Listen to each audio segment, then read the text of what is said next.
Welcome back to my channel. इस video में हम कवर करेंगे एनसीईआरटी हिस्ट्री क्लास 9th के सेकंड चैप्टर के कुछ important MCQ true false fill in the blanks. हमारा पहला क्वेश्चन है, the leader of the Bolshevik party was, जो लीडर था बोल्शेविक पार्टी का वो कौन था। Option A Stalin, option B Lenin, option C Karl Marx and option C Louis Blanc. Correct option जो आपका होगा वो होगा ऑप्शन बी, जो लेनिन थे वो बोल्शेविक पार्टी के लीडर थे। लेनिन के डेथ के बाद बनते हैं स्टालिन। सेकेंड क्वेश्चन, जो ज़ारिस्ट पावर था रशिया में वो कोलैप्स होता है किस ईयर, मतलब ढह जाता है, खत्म हो जाता है किस year. Option A 1905, option B 1916, option C 1917 and option D 1920। जो आपका करेक्ट आंसर होगा वो होगा 1917। जो 1917 है उस वक्त जो ज़ारिस्ट पावर है रशिया में वो कोलैप्स हो जाता है। नेक्स्ट क्वेश्चन, जो जारियन अलेक्जेंडर था वो किस ओरिजिन का था। Option 1 German origin, option second French origin, option third Russian origin and option 4 Dutch origin. जो आपका करेक्ट आंसर होगा इसमें वो होगा आपका जर्मन ओरिजिन। जो जारियन अलेक्जेंडर था वो जर्मन ओरिजिन का था। जो जेडिडिस थे रशियन एम्पायर के अंदर वो क्या थे। ऑप्शन ए मुस्लिम रिफॉर्मर थे, ऑप्शन बी मुस्लिम एजुकेनिस्ट थे, ऑप्शन सी पर्सी रिफॉर्मर थे या ऑप्शन डी जर्मन रिफ्यूजीज थे। जो करेक्ट ऑप्शन होगा आपका जो जेडिडिस थे वो मुस्लिम रिफॉर्मर थे। Next question, the main occupation of the people of Russia in the beginning of 20th century. 20th century के बिगिनिंग में जो मेन ऑक्यूपेशन था रशिया के लोगों का वो क्या था। Option A manufacturing, option B poultry farming, option C fishing and option 4 agriculture. आपका जो करेक्ट ऑप्शन होगा वो होगा एग्रीकल्चर। 20th सेंचुरी के बिगिनिंग में रशिया के लोगों का मेन ऑक्यूपेशन एग्रीकल्चर था। नेक्स्ट क्वेश्चन, जो लेबर पार्टी ब्रिटेन में थी फॉर्म हुई थी जिसे कहा गया सोशलिस्ट और एक क्या था trade unionist. Option B peasants, option C industrialist and option 4 young student. जो लेबर पार्टी बनी ब्रिटेन में वो सोशलिस्ट एंड ट्रेड यूनियनिस्ट की बनी। The central power during the first world war included country like Germany, Turkey. जो central power थी first world war में उसमें कौन कौन सी कंट्री थी, जर्मनी थी, तुर्की थी और कौन सी थी। Option A France, option B Austria, option C Britain and option D Russia. आपका यहाँ पे करेक्ट ऑप्शन होगा वो होगा ऑस्ट्रिया। ऑस्ट्रिया जो थी वो सेंट्रल पावर में इंक्लूडेड थी। आते हैं क्वेश्चन नंबर 9 की तरफ।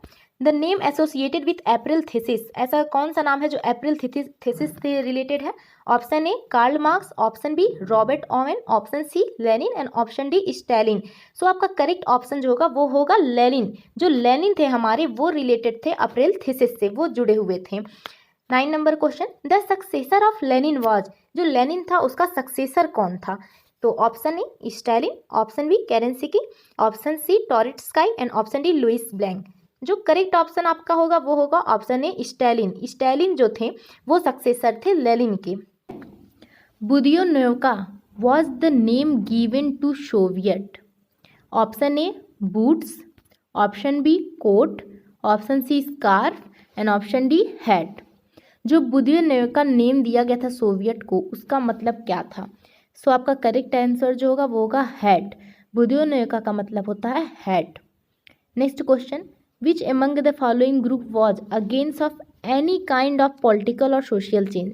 ऐसा कौन सा ग्रुप था सोसाइटी में जो किसी भी तरह का पॉलिटिकल मतलब राजनीतिक या सामाजिक बदलाव नहीं चाहता था। Option A nationalist, option B conservative, option C liberals and option D radicals. जो आपका करेक्ट ऑप्शन होगा इसमें वो होगा कंजर्वेटिव्स। कंजर्वेटिव किसी भी तरह का कोई बदलाव समाज में नहीं चाहते थे। Next question, which of these statement is are correct about Europe after the French revolution. इसमें से कौन सा स्टेटमेंट सही है यूरोप के बारे में फ्रेंच रिवॉल्यूशन के बाद, मतलब फ्रेंच रिवॉल्यूशन के बाद यूरोप कैसा था उसके बारे में इसमें कौन कौन से स्टेटमेंट सही है।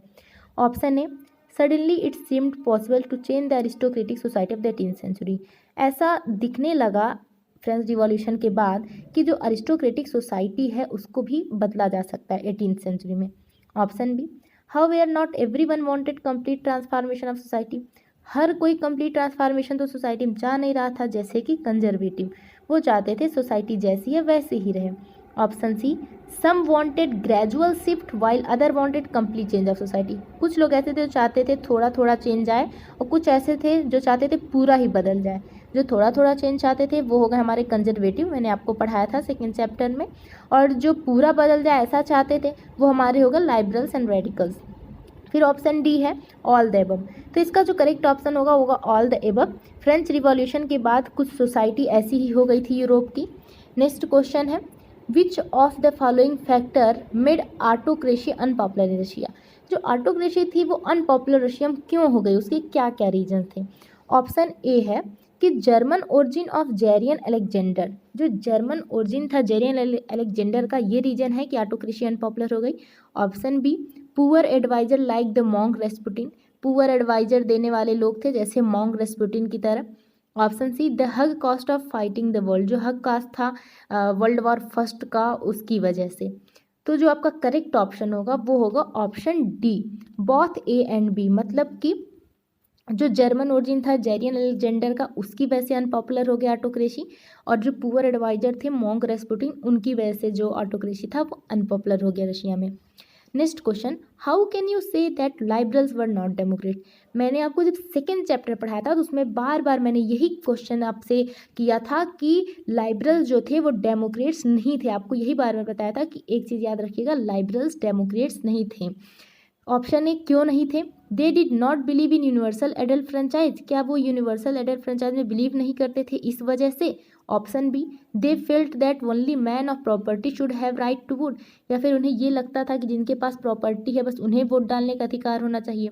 Option C women should not have given right to vote, कि वुमेन के पास अधिकार नहीं होना चाहिए वोट डालने का। And option D all the above. तो जो आपका इसमें करेक्ट ऑप्शन होगा वो होगा option D all the above. जो लाइबरल्स थे इन सारे रीजन्स की वजह से ही वो डेमोक्रेट्स नहीं थे। Next question what kind of development took place as a result of new political trends in Europe. जो न्यू पॉलिटिकल ट्रेंड चला यूरोप में उसकी वजह से क्या क्या हमें परिणाम देखने को उसको मिलते हैं, क्या क्या होता है। ऑप्शन ए इंडस्ट्रियल रिवॉल्यूशन होता है, ऑप्शन बी न्यू सिटीज़ बनती हैं, ऑप्शन सी रेलवेज एक्सपेंड होते हैं, option D all the above. जो आपका करेक्ट ऑप्शन होगा यहाँ पे वो होगा ऑल द एबव। ये सारी चीज़ें हमें देखने को मिलती हैं यूरोप में। नेक्स्ट क्वेश्चन है who conspired in Italy to bring about a revolution. Italy में कौन साजिश रच रहा था रिवॉल्यूशन लाने के लिए। जो इटली है वहाँ पे कौन साजिश रच रहा था रिवॉल्यूशन लाने के लिए। तो ऑप्शन ए है Bismarck, option B Karl Marx, option C Giuseppe Mazzini and option D none. जो इसका करेक्ट ऑप्शन होगा वो होगा ऑप्शन सी जिसेपी जो मैजिनी थे वो ही इटली में कॉन्स्पायर कर रहे थे, कुछ साजिश रच रहे थे, कुछ प्लान बना रहे थे रिवॉल्यूशन लाने के लिए, रिवॉल्यूशन के लिए। Question next question what were the demands made by a worker in Saint Petersburg who went on strike. जो सेंट पीटर्सबर्ग सिटी है वहाँ पे जो वर्कर्स स्ट्राइक पे गए थे, हड़ताल पे गए थे, तो उनकी क्या क्या डिमांड थी।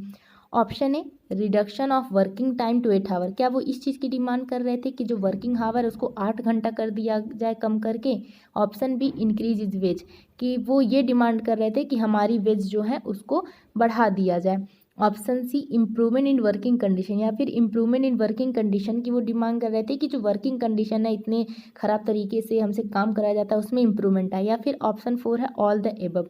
तो इसका जो करेक्ट ऑप्शन होगा 17 नंबर क्वेश्चन का वो होगा option D all the above. ये सारी चीज़ों की डिमांड हो रही थी स्ट्राइक में।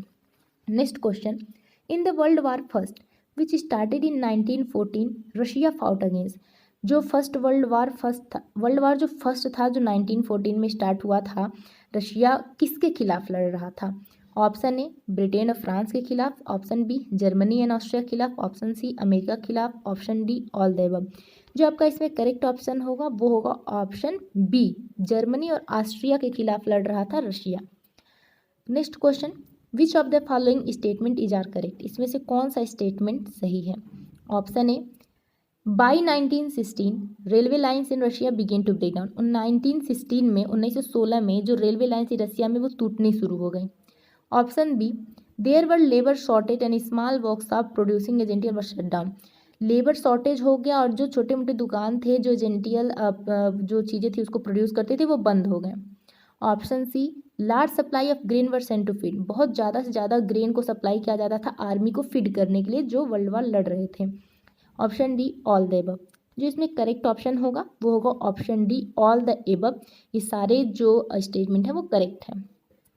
Next question on 27 February 1917 soldiers and striking worker gather to form a council called.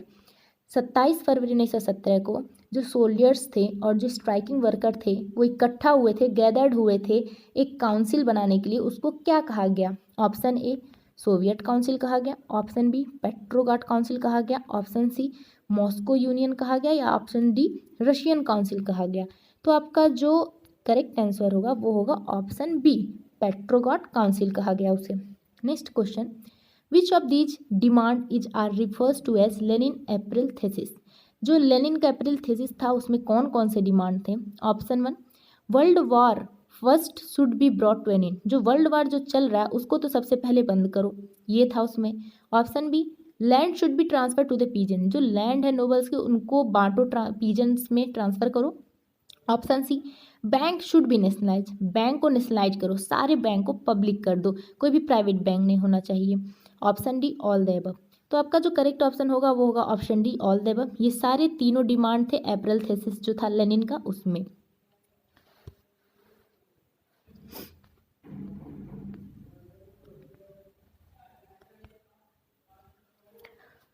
Next question, who led the Bolshevik group in Russia during Russian revolution. जो Bolshevik group था उसको कौन चला रहा था रशिया में रशियन रिवॉल्यूशन के वक्त? Option A Karl Marx, option B Friedrich Engels, option D C Vladimir Lenin and option D ट्रॉटस्काई।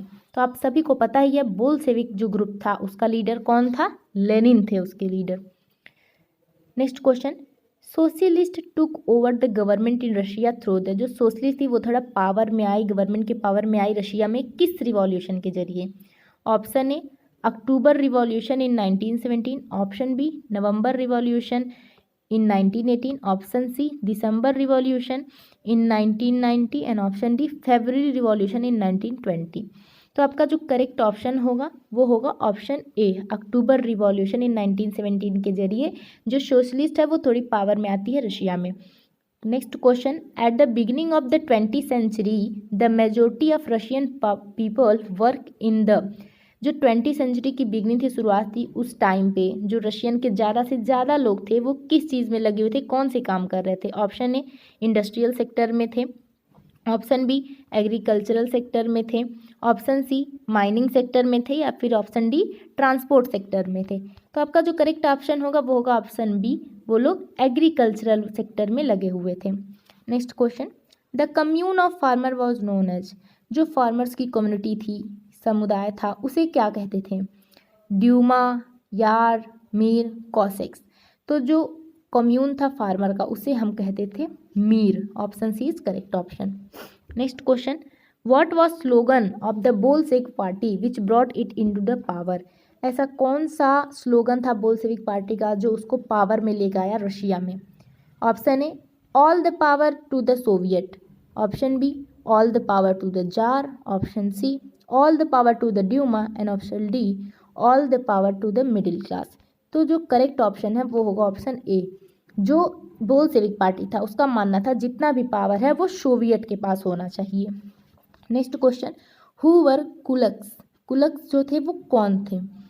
Option A workers थे बोल्शेविक पार्टी के, ऑप्शन बी वर्कर्स थे मेन सिविक पार्टी के, ऑप्शन सी आर्मी लीडर का group था, या option D well to do peasants थे। तो आपका जो करेक्ट ऑप्शन होगा वो होगा option D, well to do peasants का ये ग्रुप था। वेल टू डू पीजेंट कौन होते हैं? जो पूरा धन संपत्ति से रहित होते हैं, जिनके पास होती है प्रॉपर्टी ज़्यादा होती है, वैसे पीजेंट्स, तो उसे कहते हैं kulaks. Next question, when did Russian tsar Nicholas resign. जो रशियन जार निकोलस सेकेंड जो किंग थे वहाँ के, उन्होंने रिजाइन कब किया? ऑप्शन ए मार्च 3, 1917 को, ऑप्शन बी फरवरी 2, 1917 को, ऑप्शन सी 2 मार्च 1917 को, और ऑप्शन डी 4 फरवरी 1917 में। तो जो करेक्ट ऑप्शन आपका होगा वो होगा ऑप्शन सी, 2 मार्च 1917 को जो जार निकोलस सेकेंड है उन्होंने रिजाइन किया। Next question, which of the following statement are true about Marfa Vasilyeva. Marfa Vasilyeva के बारे में कौन कौन से स्टेटमेंट सही हैं? Option A she was a brave mill worker. क्या वो एक ब्रेव मिल वर्कर थी? Option B she was a milling machine operator, या फिर वो मिल में जो मशीन ऑपरेटर थी वो थी। She single handle organised a successful strike, या फिर उन्होंने सिंगल ही कोई एक सक्सेसफुल स्ट्राइक कर दिया था। Option D, she was a typical Russian housewife, या फिर वो हाउसवाइफ थी एक। सो ऑप्शन ए कह रहा है कि फर्स्ट एंड सेकंड सही है। ऑप्शन बी कह रहा है कि फर्स्ट एंड फोर्थ सही है। ऑप्शन सी कह रहा है फर्स्ट सेकंड एंड थर्ड सही है ना। ऑप्शन 4 कह रहा है कि ऑल आर करेक्ट। तो आपका इसमें जो करेक्ट आंसर होगा वो होगा आपका थर्ड नंबर ऑप्शन। वो एक ब्रेव मिल वर्कर भी थी, वो एक माइलिंग मशीन ऑपरेटर भी थी, और उन्होंने अकेले ही एक सक्सेसफुल स्ट्राइक भी किया था। तो मरफा वैसिलेवा के बारे में ये तीनों ऑप्शन सही हैं। Russia decided to withdraw from world war first because, Russia ने डिसाइड किया कि वो वर्ल्ड वार फर्स्ट अब नहीं लड़ेगा, उससे वो वापस विड्रॉ कर रहा है। तो किस रीजन की वजह से ऐसा हुआ? Option A, people were demanding peace, जो पीपल हैं वो पीस की डिमांड कर रहे थे, वो शांति की डिमांड कर रहे थे कि हमें शांति चाहिए, बहुत दंगे फसाद हो रहे थे। Option B, a civil war was going on in Russia, एक सिविल वॉर खुद ही छिड़ गया रशिया में। Option C, Russia had lost of lot of man power, बहुत ज़्यादा मैन पावर को खो रहा था रशिया, उसकी हानि हो रही थी, बहुत लोग मर रहे थे। Option D, it was against imperialism, या फिर वो इम्पीरियलिज्म के खिलाफ था। तो आपका जो करेक्ट ऑप्शन होगा वो होगा थर्ड नंबर सही है कि ये सारे पॉइंट जो हैं ये सारे सही हैं, इन्हीं वजह से जो रशिया है उसने विदड्रॉ किया फर्स्ट वर्ल्ड वॉर से। Next question, what were the status of non Russian nationalist before 1917 revolution? 1917 के रशियन रिवॉल्यूशन से पहले जो नॉन रशियन नेशनलिस्ट थे उनकी क्या स्टेटस थी? Option A, they had equal status, क्या उनको इक्वल स्टेटस दिया जाता था? Option B, they were treated as inferior, या फिर उनको इन्फीरियर की तरह ट्रीट किया जाता था? Option C, they were given equal right, या फिर उनको एक समान अधिकार दिए जाते थे?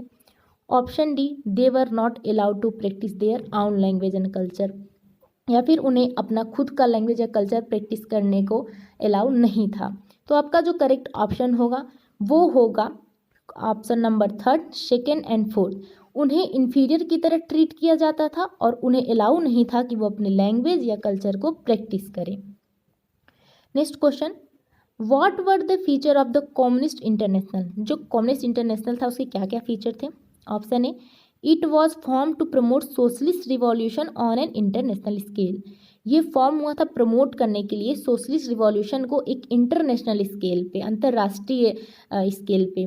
Option B, it was decided the policies to be pursued and let then down for world wide acceptance, ये पॉलिसीज बनाता था जो दुनिया भर के सोशलिस्ट रिवॉल्यूशन चल रहे थे उसके लिए। Option C, the section of the socialist party which were not radical and progressive organise themself into common interest, ऐसा सेक्शन सोशलिस्ट पार्टी का जो बहुत ज़्यादा रेडिकल नहीं थे, प्रोग्रेसिव थे, तो अपने आप को एक कॉमन इंटरेस्ट में पाते थे, और वो यही था कम्युनिस्ट इंटरनेशनल। तो option D, it was formally ended in 1943, ये 1943 में इंड हो जाता है। तो कौन से ऑप्शन सही हैं कम्युनिस्ट इंटरनेशनल के बारे में? तो ये जो सारे ऑप्शन है ये सारे सही हैं, इस वजह से 4 ऑप्शन जो है वो सही करेक्ट आंसर होगा, all are correct about communist international.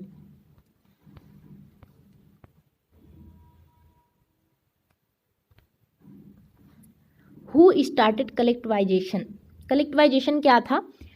तो सारे जितने भी पीजेंट हैं जिनकी छोटी छोटी ज़मीनें हैं तो वो अपनी ज़मीनें मिला करके एक जगह पे क्रॉपिंग करें, कल्टीवेशन करें, इसी को कहा जाता था कलेक्टिवाइजेशन। अपना अलग अलग मत करो, मिला लो एक साथ और फिर खेती करो। तो ये चीज़ें किसने लाई थी? ऑप्शन ए, लेनिन ने लाई थी। ऑप्शन बी, जार ने लाई थी। ऑप्शन सी, स्टालिन ने लाई थी। एंड ऑप्शन डी, रास्पुतिन ने लाई थी। तो जो आपका करेक्ट ऑप्शन होगा वो होगा ऑप्शन सी, जो स्टालिन है ना उसने लाया था इस चीज़ के बारे में, कलेक्टिवाइजेशन के बारे में। Next question, who is the author of book the history of Soviet collective farm? जो बुक है the history of Soviet collective farm, इसके ऑथर कौन है? Option A, Fyodor Belov. Option B, V Sokolov. Option C, SD विद्यमनकेर। And option D, RS Awasthi. जो आपका correct option होगा वो होगा ऑप्शन ए, फीडर बिलोव ने लिखा है the history of Soviet collective farm. Next question, socialist revolution party of Russia was form in, जो सोशलिस्ट रिवॉल्यूशन पार्टी था रशिया का वो कब बना था? 1905 में, 1911 में, 1907 में या फिर 1900 में? तो इसका जो आपका करेक्ट ऑप्शन होगा वो होगा आपका आंसर डी, ऑप्शन डी, 1900 में। Which of the following is not an industrial area of Russia, ऐसा कौन सा जगह है इसमें से जो इंडस्ट्रियल एरिया नहीं था रशिया का? Option A Saint Petersburg, option B Moscow, option C East London, option D Greenland. तो आपका जो करेक्ट ऑप्शन होगा वो होगा ऑप्शन नंबर सेकेंड, मतलब ईस्ट लंदन और ग्रीनलैंड इंडस्ट्रियल एरिया नहीं था रशिया का।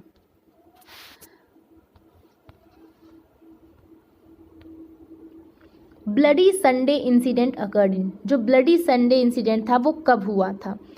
1905 में हुआ था या फिर 1907 में हुआ था, 1911 में हुआ था या 1917 में हुआ था? आपका जो करेक्ट ऑप्शन होगा इसमें वो होगा option number A, bloody Sunday 1905 में हुआ था। और ये ब्लडी संडे हुआ क्या था उसमें, मैंने आपको सेकेंड चैप्टर में जब पढ़ाया था तो बताया था कि ब्लडी संडे के दिन जो वर्कर्स थे जो स्ट्राइक पे थे वो बढ़ते हैं आपके विंटर पैलेस की तरफ, और वहाँ पे उनके ऊपर जो पुलिस और कॉसेक्स हैं वो अटैक कर देते हैं और 100 वर्कर्स मर जाते हैं और 300 वर्कर जो है वो वाउंडेड हो जाते हैं, घायल हो जाते हैं। तो यही हुआ था ब्लडी संडे जो कि 1905 में हुआ था। Next question, why was the year 1904 was bad for the Russian worker, Russian worker के लिए जो 1904 ईयर है वो खराब क्यों था? Option A, industrial revolution replace manual work with machine, जो इंडस्ट्रियल रिवॉल्यूशन आया उसकी वजह से जो मैनुअल वर्क था वो कम हो गया तो इन्हें जगह नहीं, काम नहीं मिल रहा था इंडस्ट्रीज में। या फिर option B, price rose very high, it become very difficult for workers to make their both ends meet, जो प्राइस थी कि सारी चीज़ों की, ग्रेन्स की या किसी भी चीज़ की, वो बहुत जल्दी बढ़ रही थी जिसकी वजह से ये अपनी किसी भी ज़रूरत को पूरा नहीं कर पाए थे, इनके लिए बहुत मुश्किल था कि अपने परिवार को खिला पिला सके। Option C, price fell down as a result there was no shortage of food, price बहुत कम हो गई तो शॉर्टेज नहीं था बिल्कुल भी फूड का। या फिर option D, workers had to work for long time under harsh condition, workers को बहुत ज़्यादा टाइम काम करना पड़ता था बहुत बुरे कंडीशन में। तो इसमें आपका जो करेक्ट ऑप्शन होगा वो होगा ऑप्शन बी, जो प्राइस है ना वो इतनी ज़्यादा बढ़ गई थी कि सब्सिस्टेंस क्राइसिस हो गई थी, जो लोग थे वो उनकी वेज इतनी थी नहीं कि वो ज़्यादा प्राइस हो रहा है तो उस हिसाब से खरीद के खा लेंगे, प्राइस बढ़ रहे हैं पर वेज उतने ही हैं। तो इसलिए 1904 जो है वो रशियन वर्कर के लिए एक बैड टाइम था। Next question, which of the following country was not the part of central power, कौन सी कंट्री सेंट्रल पावर का पार्ट नहीं थी? रशिया, तुर्की, जर्मनी, ऑस्ट्रिया, इसमें कौन सी ऐसी कंट्री है जो सेंट्रल पावर का पार्ट नहीं थी?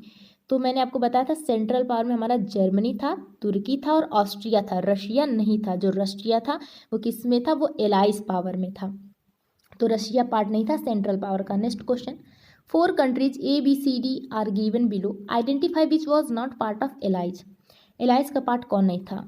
Britain, France, Germany, Russia. तो करेक्ट ऑप्शन आपका क्या होगा? जर्मनी, क्योंकि जर्मनी जो था वो सेंट्रल पावर में था। Next question, the first world war was fought in between, जो फर्स्ट वर्ल्ड वार था वो कब से कब के बीच में लड़ा गया? ऑप्शन ए 1914 से 1918, ऑप्शन बी 1914 से 1917, ऑप्शन डी 1904 से 1917 एंड ऑप्शन डी 1914 से 1919। आपका जो इसमें करेक्ट ऑप्शन होगा वो होगा ऑप्शन ए, 1914 से 1918 तक पहला वर्ल्ड वार लड़ा गया था। Next question, what was Duma, Duma क्या था? Option A, the elected consultative parliament, elected consultative parliament था। ऑप्शन बी, जार को जो टाइटल दिया गया था वो था। ऑप्शन सी, कैबिनेट था जार का। या फिर ऑप्शन डी, ग्रुप था रशियन रिवॉल्यूशनरीज का।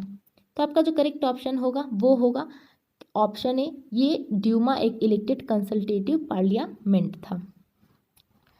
How many Russian casualties were there by 1917, 1917 के टाइम पे कितनी रशियन कैजुअलिटीज़ थी?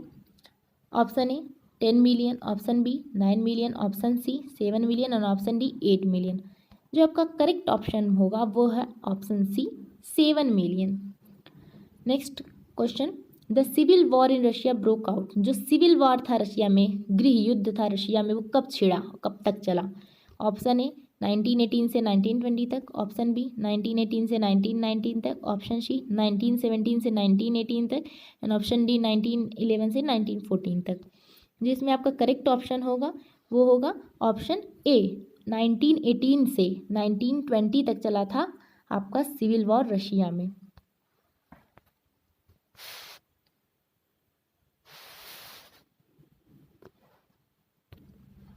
अब हम देखेंगे ट्रू फॉल्स।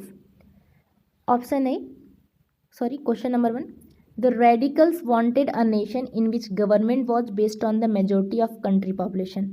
जो रेडिकल्स थे वो चाहते थे एक ऐसी गवर्नमेंट हो जो पूरा किस पे, कंट्री के पॉपुलेशन की मेजोरिटी पे बेस्ड बनी हो। तो क्या ये ट्रू है? तो इसका करेक्ट ऑप्शन होगा यस, ये ट्रू है।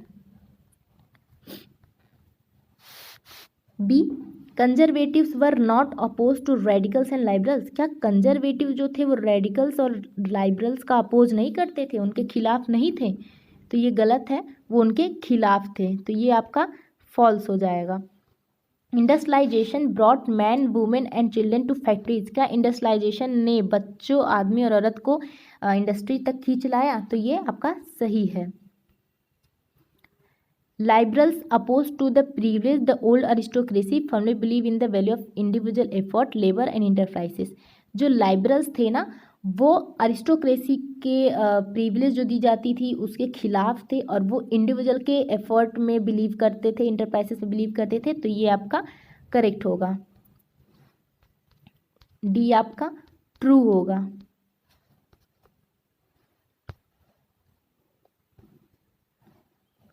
Next question, in France, Italy, Germany and Russia some nationalist become revolutionary and work to overthrow the existing dictatorship. France, Italy, Germany and Russia में जो नेशनलिस्ट थे वो रिवॉल्यूशनरी बन गए, क्रांतिकारी बन गए, और वो काम करने लगे कि हमें डिक्टेटरशिप को उठा के फेंकना है, उखाड़ फेंकना है। तो ये आपका ट्रू है। Socialists were against private property and saw it as the root of all social ill of the time। जो सोशलिस्ट थे ना, वो ऐसा मानते थे कि प्राइवेट प्रॉपर्टी ही सारी प्रॉब्लम का जड़ है और इसे हमें उखाड़ फेंकना चाहिए। तो ये आपका ट्रू है, डी है। जी है, रॉबर्ट ओवेन जो थे वो फ्रेंच मैन्युफैक्चरर थे। वो एक कोऑपरेटिव कम्युनिटी बनाते हैं जिसे कहा गया न्यू हार्मोनी इन इंडियाना। तो ये आपका एकदम ट्रू है। कार्ल मार्क्स जो है वो कहते हैं कि इंडस्ट्रियल सोसाइटी जो है वो कैपिटलिस्ट है। तो ये सही है, ये भी ट्रू है। फ्रांस में पीजेंट जो है वो लैंड चाहते थे नोबल्स का, नहीं, ये आपका फॉल्स है। फ्रांस में नहीं, रशिया में जो पीजेंट थे वो नोबल्स का लैंड चाहते थे। फ्रांस में जो लोग थे, पीजेंट थे, वो लैंड नहीं चाहते थे नोबल्स का। जे है, all political parties were illegal before 1914 in Russia. जितनी भी पार्टीज थी पॉलिटिकल, क्या वो इलीगल थी 1914 से पहले रशिया में? तो ये आपका एकदम करेक्ट है।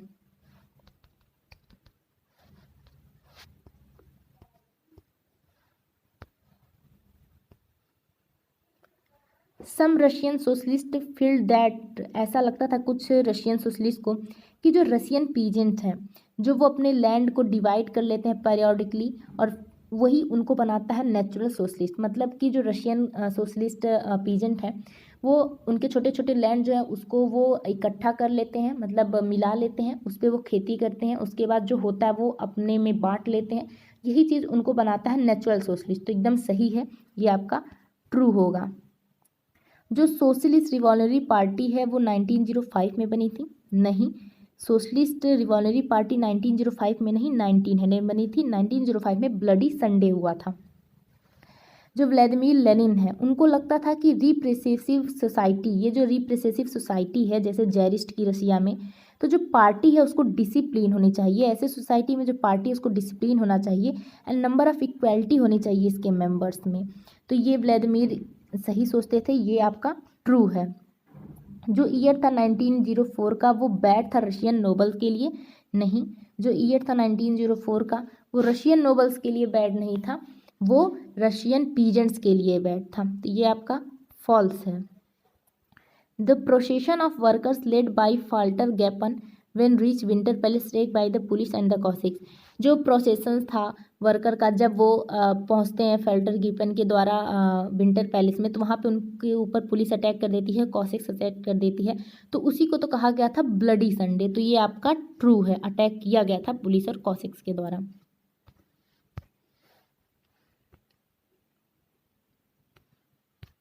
अब हम देखेंगे match the column. A, war broke out between two European alliances. जो वार छिड़ा दो यूरोपियन अलायंसेस में, वो कब छिड़ा? B, railway line began to break down. जो रेलवे लाइन है वो कब टूटना शुरू हो गया? C, the government suspended the Duma. Duma को गवर्नमेंट ने कब सस्पेंड कर दिया? डी, लेनिन जो है वो रसिया से रिटर्न कब आते हैं? रशिया रिटर्न कब आते हैं एग्जाइल से?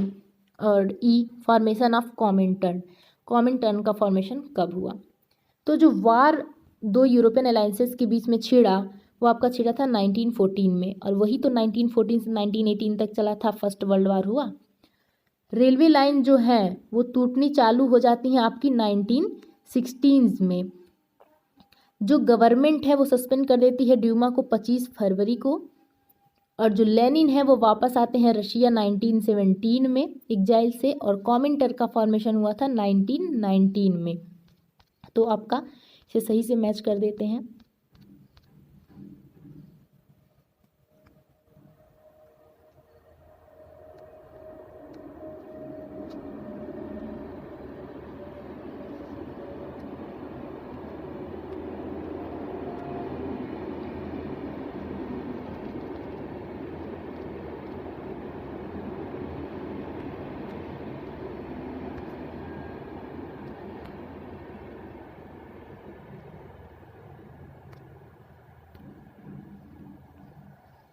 अब हम देखेंगे fill in the blanks. A, the dash party was rename as Russian Communist Party. ऐसी कौन सी पार्टी थी जिसे रीनेम करके कर दिया गया था रशियन कम्युनिस्ट पार्टी? तो जो बोल्शेविक पार्टी थी, बोल्शेविक पार्टी को ही रीनेम करके रख दिया गया था बोल्शेविक पार्टी को ही रीनेम कर दिया गया था Russian Communist Party. B, during 1918 and 1919 होगा। The dash and dash control most of the Russian empire. तो 1918 से 1919 के टाइम पे कौन था जो ज़्यादा से ज़्यादा रशियन एम्पायर के एरिया को कंट्रोल कर रहा था? तो वो थे ग्रीन एंड वाइट। जो यहाँ पे होगा ग्रीन, पहला होगा ग्रीन एंड यहाँ पे होगा वाइट। ग्रीन वो लोग थे जो बोल्शेविक पार्टी थे, बोल्शेविक रिवॉल्यूशनरी थे, सोशलिस्ट रिवॉल्यूशनरी थे, और वाइट वो थे जो जार की तरफ रहते थे, प्रो जारिस्ट थे। तो वो लोग ज़्यादा से ज़्यादा रशियन एम्पायर को कंट्रोल करते थे। तो ग्रीन एंड वाइट फील होगा यहाँ पे। C, in dash Bolshevik colonist brutally massacred local nationalist in name of defending. तो खीवा में, इन खीवा KHIWA खीवा, बोल्शेविक जो है वो ब्रूटली मैस्कर कर रहे थे, दंगे फसाद कर रहे थे, मार रहे थे लोकल नेशनलिस्ट को। किस नाम पे? कि हम डिफेंड कर रहे हैं, मतलब बचा रहे हैं, सुरक्षा कर रहे हैं किसका? सोशलिज्म का। डिफेंडिंग यहाँ पे होगा आपका सोशलिज्म होगा। जो सेंट्रलाइज्ड पावर था, जो सेंट्रलाइज्ड प्लानिंग है, उससे क्या होता है? तो उससे हमारा होता है इकोनॉमिक ग्रोथ। क्या होता है? Economic growth. E, after the death of Lenin, Lenin के डेथ के बाद किसने फर्म इमरजेंसी मेजर उठाए? तो वो थे हमारे Stalin. After death of Lenin, Stalin introduce firm emergency measures. F, a bad harvest of 1932-1933 killed about, तो यहाँ पे होगा 4 मिलियन पीपल। 1932 से 1933 में जो बैड हार्वेस्ट आया उसकी वजह से 4 मिलियन पीपल जो हैं वो मर जाते हैं। Many dash from outside the USSR participated in conference of the people of the east. तो मैनी नॉन रशियन होगा, यहाँ पे होगा many non Russian from outside the USSR participated in the conference of people of the east. Rabindranath Tagore wrote that कि Moscow जो है वो बहुत गंदा दिख रहा है अदर यूरोपियन कैपिटल से। यहाँ पे आपका मॉस्को होगा। Thank you for watching guys.